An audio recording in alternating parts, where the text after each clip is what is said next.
1 Tessalonicenses, capítulo 5, verso 18.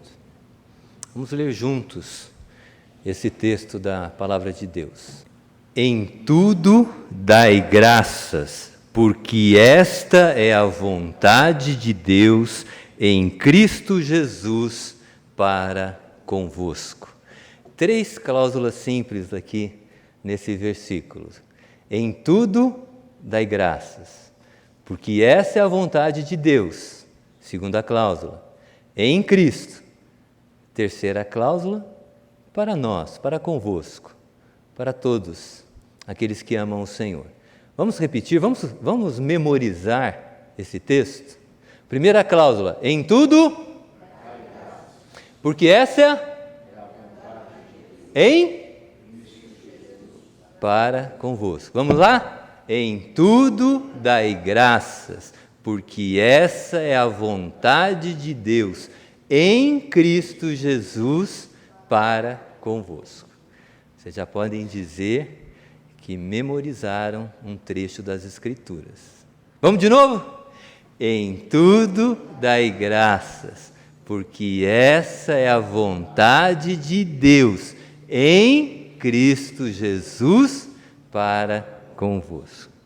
Senhor, aplica a Tua palavra ao nosso coração, apesar de mim, fala conosco, ó Deus, nos instruindo na Tua santa palavra. Ilumina as nossas mentes e abre o nosso coração, não somente para receber a Tua verdade, mas para colocá-la principalmente, na realidade, para colocá-la em prática na nossa vida do dia a dia. Porque é em nome de Cristo que oramos. Amém. Eu sempre gosto de falar um pouco do contexto em que uma passagem que nós meditamos foi escrito. A passagem foi escrita, o contexto foi escrito.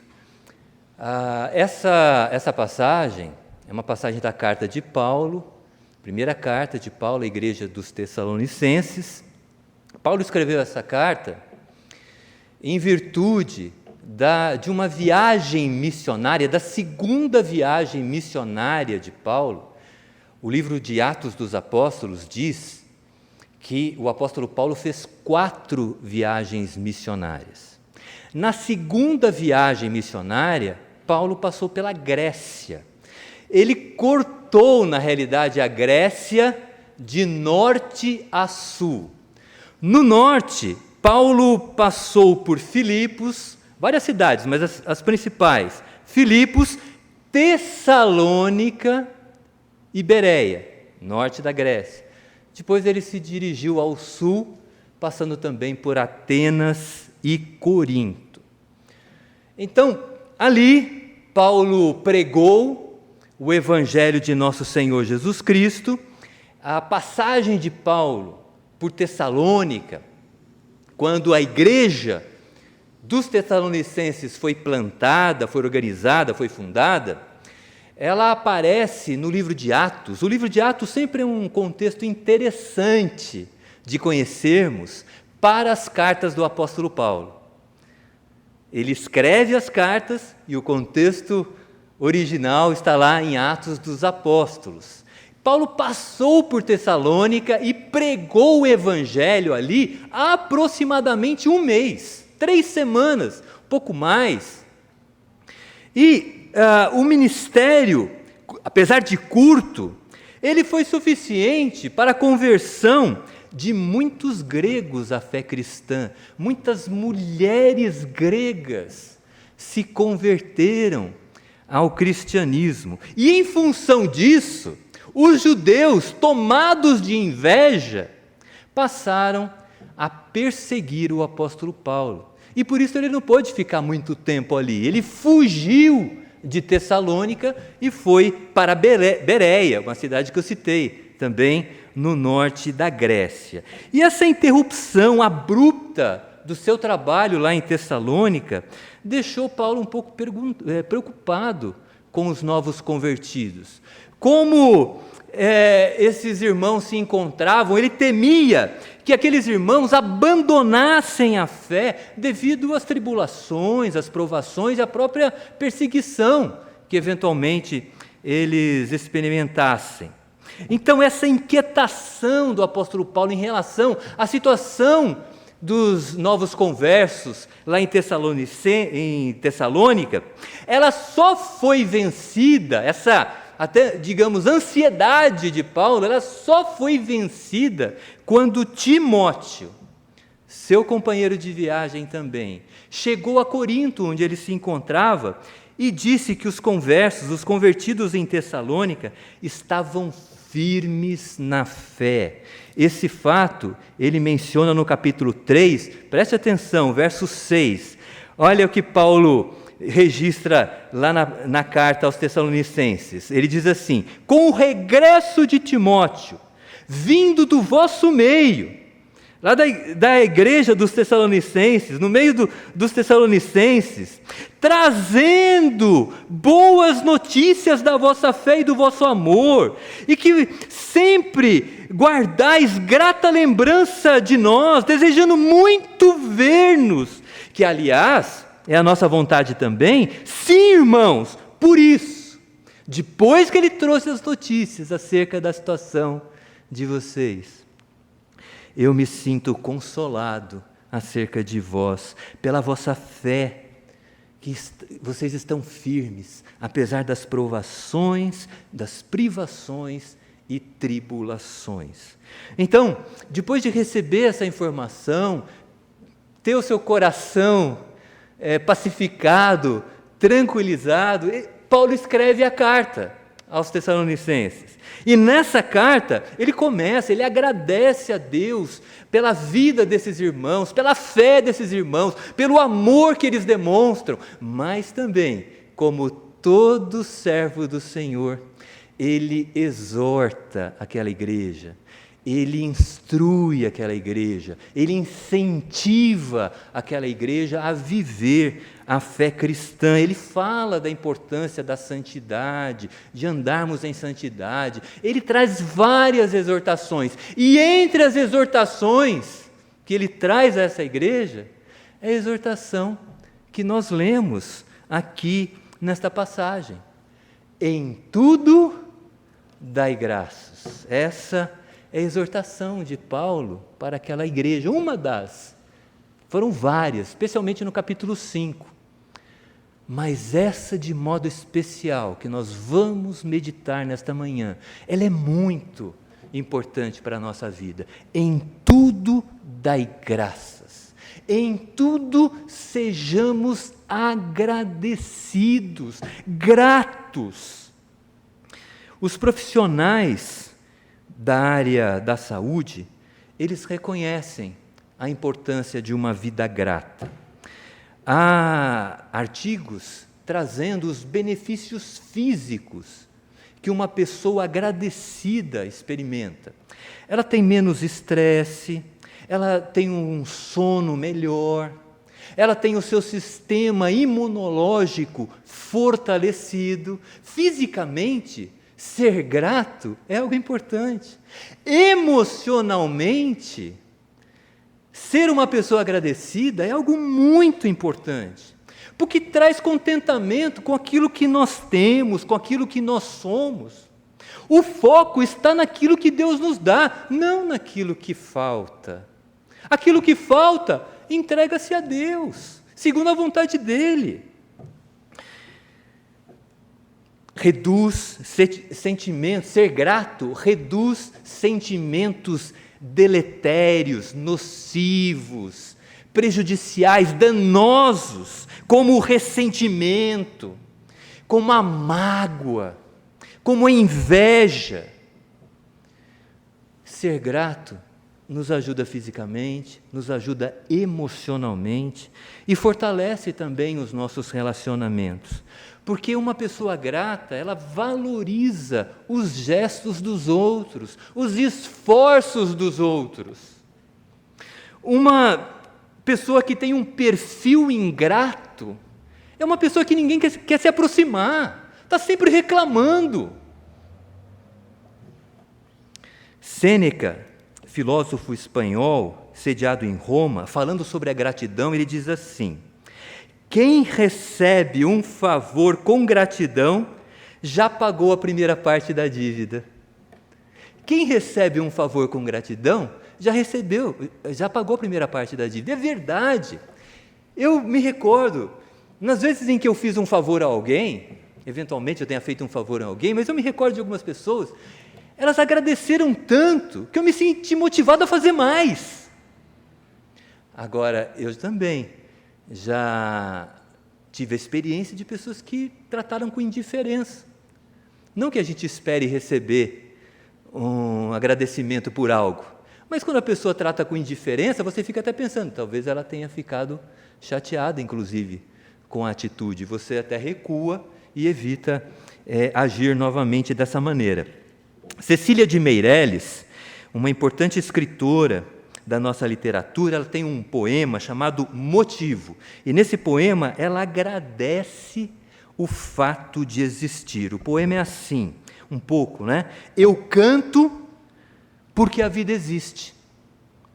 Se desmorono ou se edifico, se permaneço ou se desfaleço, não sei, não sei. Só sei que canto e a canção é tudo. Então nesse poema, ela agradece simplesmente o fato de existir. Às vezes eu temo que nós, no dia a dia, com a correria, não paremos para agradecer a Deus o simples fato dele nos dar a vida. A gratidão que Paulo menciona aqui nesta passagem é uma gratidão certamente específica, porque é gratidão a Deus. Quando ele diz, em tudo dai graças, esse mandamento dele, da palavra de Deus, em tudo dai graças, em tudo sejamos gratos a Deus. E ele aqui, ele destrincha essa ideia da gratidão a Deus. É muito interessante esse versículo, porque esse versículo, ele fala da abrangência, da extensão da gratidão. Ele fala também do fundamento para sermos pessoas gratas, a base para sermos pessoas gratas e o motivo para sermos pessoas gratas a Deus. 3 coisas Paulo fala aqui: a extensão da gratidão, o fundamento da gratidão e a motivação que nós cristãs temos para sermos pessoas gratas. Vamos no primeiro aspecto, né? Vamos analisar a abrangência da gratidão segundo esse versículo da palavra de Deus. O texto diz, em tudo dai graças.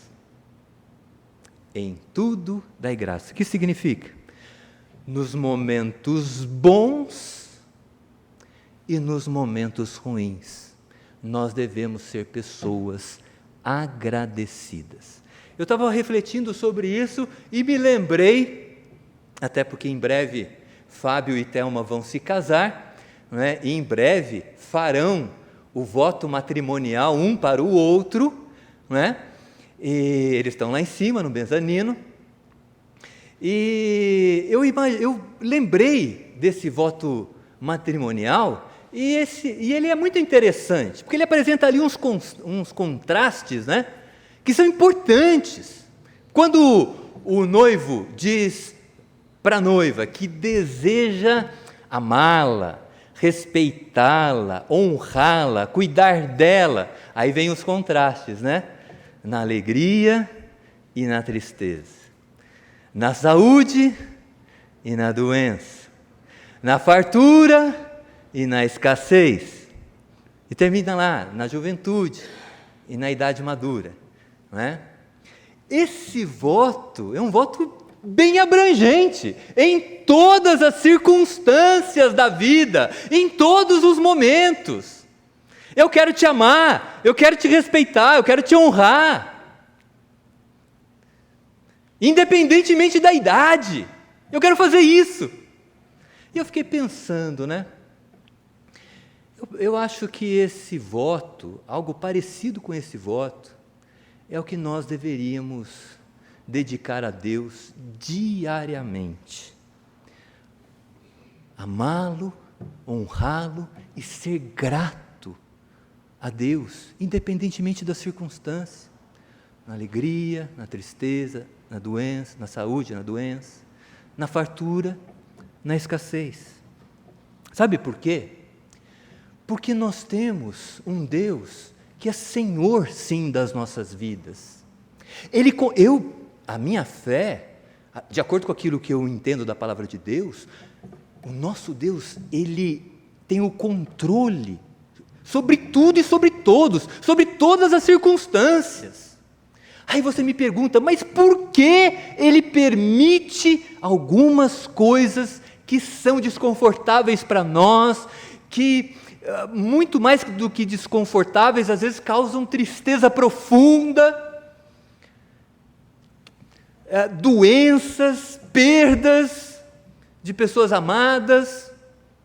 Por que o Senhor permite, Senhor, isso? Se o Senhor é Senhor, se Tu és Senhor, e nós somos o Teu povo, Tu és o pastor do Teu rebanho e cuida das Suas ovelhas, porque a permissão de Deus não é qualquer permissão, é uma permissão qualificada.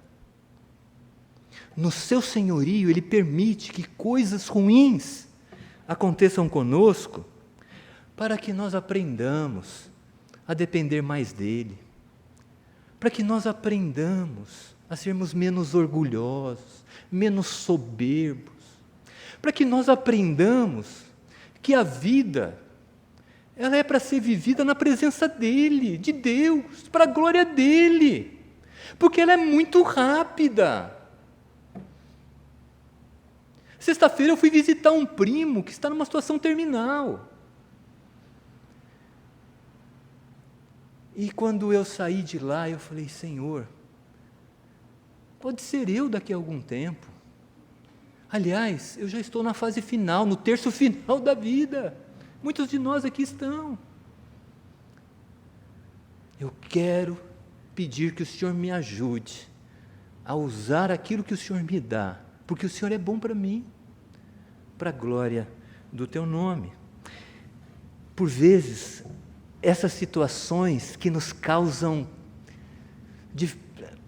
até um certo constrangimento são importantes, para que nós baixemos um pouco a bola, né? Caiamos um pouco do nosso orgulho, passemos a depender mais dEle. E a palavra de Deus também nos diz, não é, que essa permissão de Deus é sempre limitada pelo seu poder, porque Deus não permita que o mal seja maior do que a nossa capacidade de enfrentá-lo. Então veja, em tudo dai graças.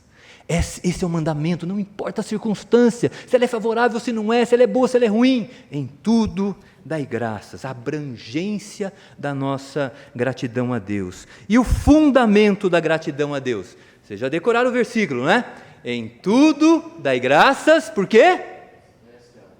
Essa é a vontade de Deus. Vontade de Deus. A vontade de Deus, ela é justa, ela é sábia, ela é santa, ela é boa. E a vontade de Deus é que nós sejamos pessoas gratas. Martinho Lutero, reformador, ele disse que o coração da vida cristã, guarde isso, o coração da vida cristã, ou seja, a parte mais essencial da vida cristã é a gratidão. A resposta adequada a Deus é a fé que se expressa em gratidão. Isso ele faz comentando o texto lá de Tiago, capítulo 1:18, que diz: toda boa dádiva e todo dom perfeito são lá do alto. Toda boa dádiva, todo dom perfeito são lá do alto.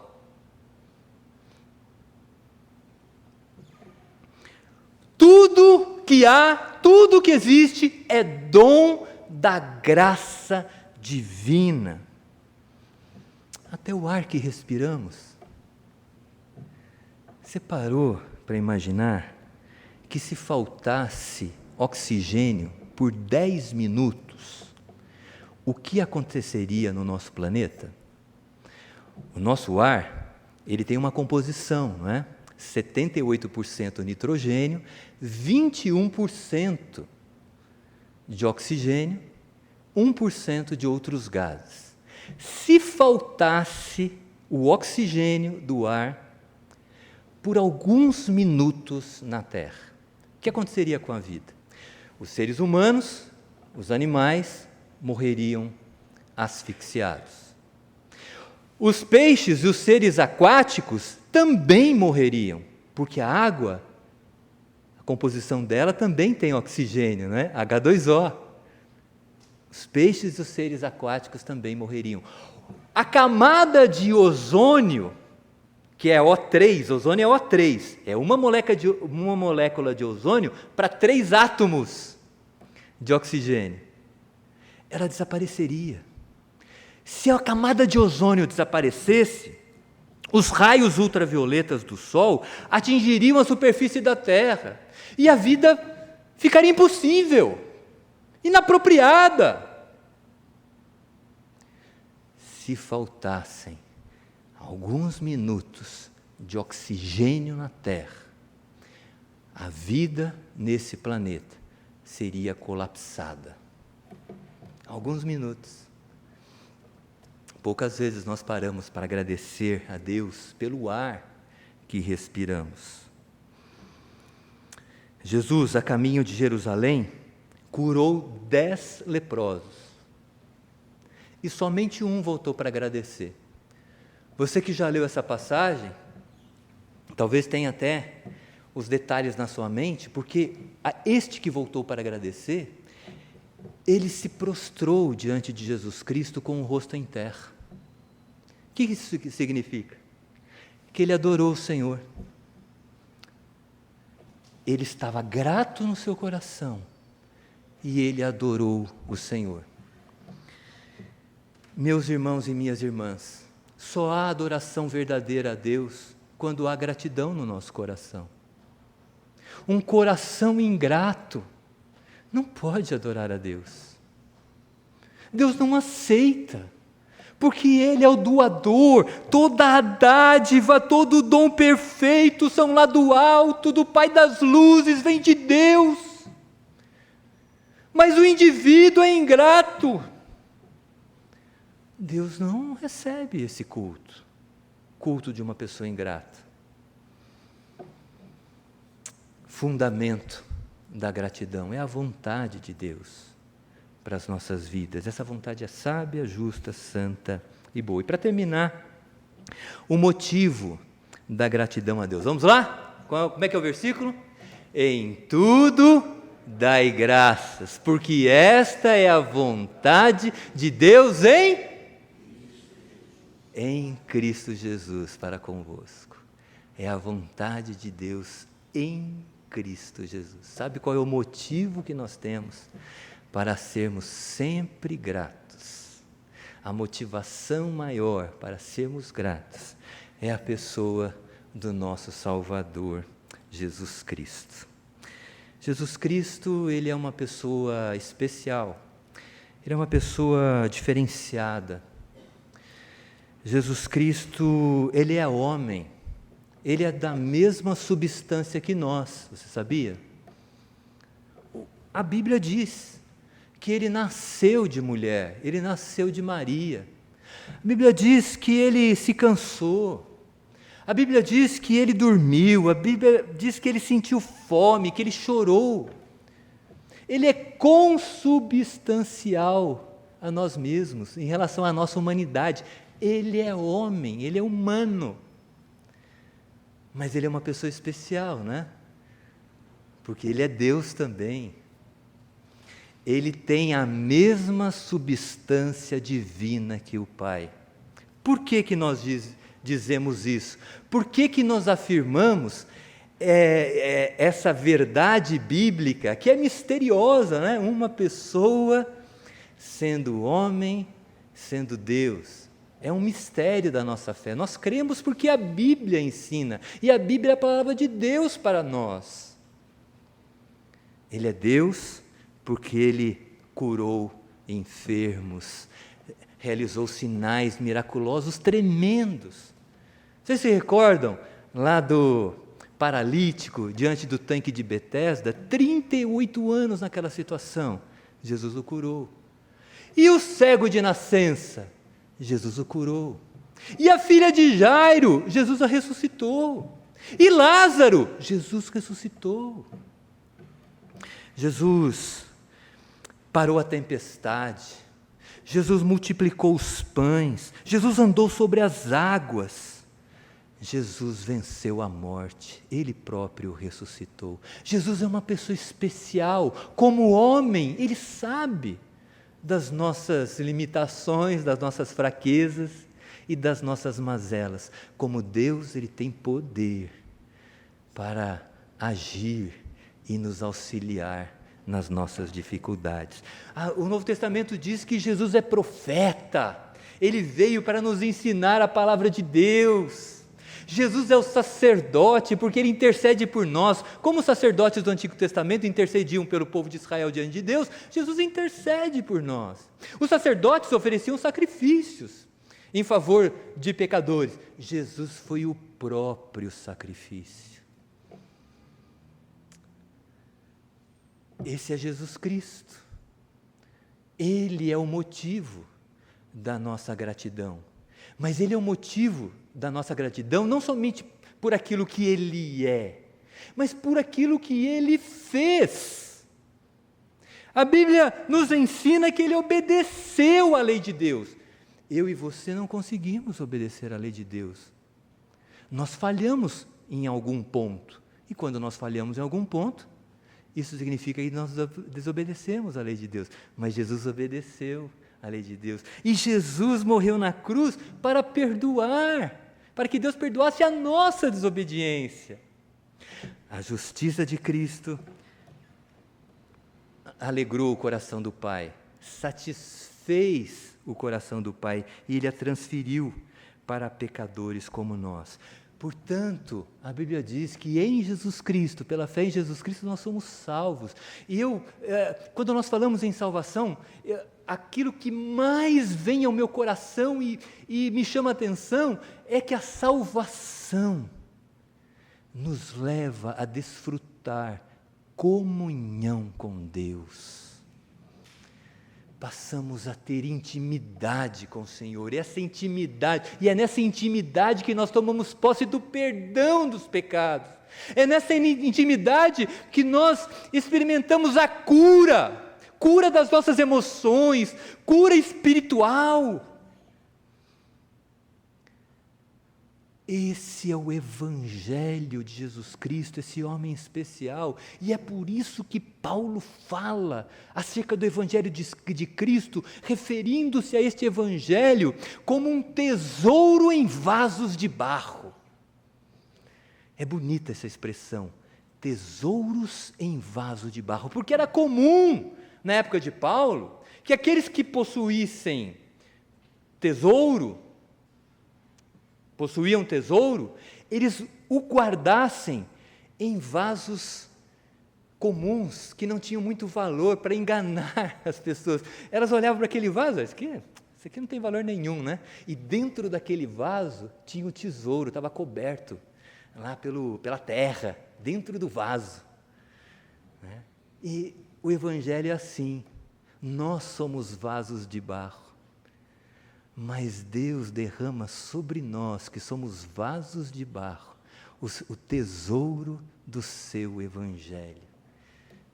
O Evangelho é chamado por Paulo também das insondáveis riquezas de Cristo, porque é em Cristo, nós somos salvos em Cristo, e é em Cristo que Deus derrama todas as suas bênçãos sobre nós. Então, meus irmãos e minhas irmãs, qual a extensão da gratidão que nós devemos ter? Plena, em todas as circunstâncias, e confiando em Deus. Quando essas circunstâncias forem desfavoráveis, é porque Deus quer nos ensinar, quer nos mostrar realidades que de outra maneira não conheceríamos. Em todas as circunstâncias, boas e ruins. Qual é o fundamento? É a vontade de Deus. Qual é a motivação para sermos gratos a Deus? É a pessoa do nosso Salvador, Jesus Cristo, o próprio Filho de Deus. Eu gostaria de terminar com algumas aplicações, dizendo que vivemos numa cultura em que se reclama de tudo. Nós reclamamos de saúde, falta de dinheiro, reclamamos dos vizinhos, reclamamos da igreja, reclamamos do trânsito, reclamamos do clima, reclamamos do governo. O apóstolo Paulo, nesta passagem, quando ele nos exorta a darmos graças em tudo, ele estava sofrendo perseguições, ele estava enfrentando oposição. E ainda assim ele escreve aos Tessalonicenses, ensinando que a vida cristã precisa ser caracterizada pela gratidão. Um cristão agradecido revela a suficiência de Deus em sua vida. Qual é o testemunho que nós temos dado? Porque quando nós somos pessoas que cronicamente reclamam de tudo e de todos, nós estamos dando testemunho de que Deus é insuficiente. Uma pessoa grata é uma pessoa que dá testemunho da suficiência de Deus. A gratidão, ela nos ajuda a lidar com as nossas ansiedades, né? Com as nossas preocupações. No texto da liturgia, nós lemos, eu vou repetir, lá em Filipenses, capítulo 4, Paulo escreveu assim: não andeis ansiosos de coisa alguma. Em tudo, porém, sejam conhecidas diante de Deus as vossas petições pela oração e pela súplica, com ações de graças, com gratidão. Qual é o remédio de Paulo aqui para as nossas ansiedades? Orarmos a Deus com gratidão. Não é qualquer oração, é a oração daquele que reconhece que toda boa dádiva, todo dom perfeito vem de Deus para a nossa vida. Orar a Deus com gratidão é tão importante, porque não somente glorifica a Deus, mas Deus derrama sobre nós aquilo que vem na sequência, a sua paz que excede todo entendimento. E é interessante que o texto diz que essa paz guarda o nosso coração. Olha, estamos enfrentando um momento desafiador, um momento difícil, um momento de tristezas, estamos ansiosos por isso, angustiados por isso, mas, Senhor, eu não entendo, peço que Tu me auxilies, mas eu sou grato porque eu sei que o Senhor tem um propósito na minha vida, mas me ajuda a enfrentar, me dá os recursos para enfrentar essa dificuldade. O texto diz que Deus se alegra tanto dessa oração, que Ele derrama a sua paz, e essa paz, ela constrói como que uma fortaleza em torno do nosso coração. O nosso coração, antes abatido, antes angustiado, ele é cercado pela paz do Senhor. Essa paz que funciona como uma fortaleza, protegendo o nosso coração de sentimentos ruins. Orar com gratidão. Na saúde ou na doença, na alegria ou na tristeza, na abundância ou na escassez, em Cristo, eu e você temos motivos para sermos gratos. Não permita que as coisas desta vida roube esta alegria, esta gratidão do seu coração. Não permita que as dificuldades obscureçam a graça divina, a graça que Deus revela em Jesus Cristo na nossa vida. Ao contrário, peça a Deus que o Seu Espírito opere em nós, nos libertando de queixas e reclamações, nos dando um coração agradecido, porque a vontade de Deus em Cristo Jesus para a nossa vida é que em tudo nós sejamos gratos.